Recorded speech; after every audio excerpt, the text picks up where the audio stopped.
Peygamberi ahir zamanu, roşni ya çemanu, Hatemül Enbiya Muhammed Mustafa Salatullah selamullah aleyke ya Resulallah. Salatullah selamullah aleyke ya Habiballah.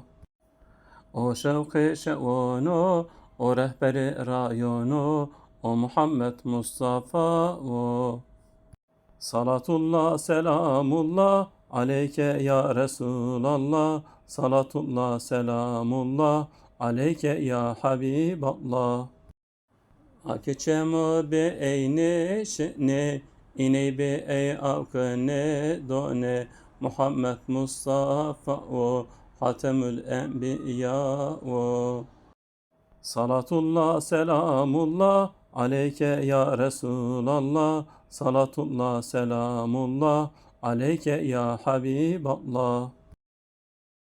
Önderi hevlino rehberi raşdino Muhammed Mustafa Hatemül Enbiya.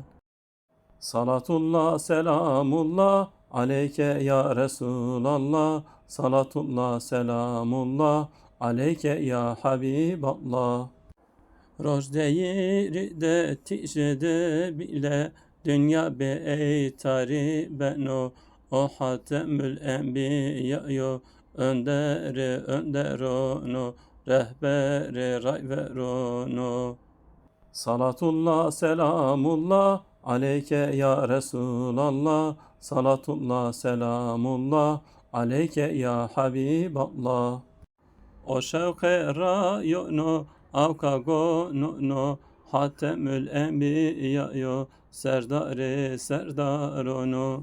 Salatullah selamullah aleyke ya Resulallah. Salatullah selamullah aleyke ya Habiballah.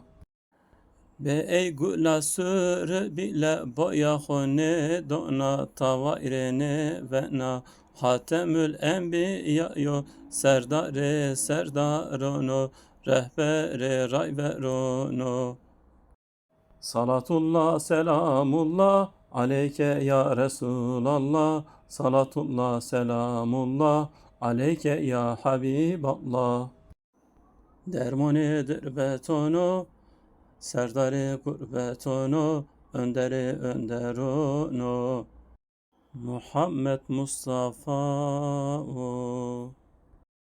Salatullah selamullah aleyke ya Resulallah. Salatullah selamullah aleyke ya Habiballah.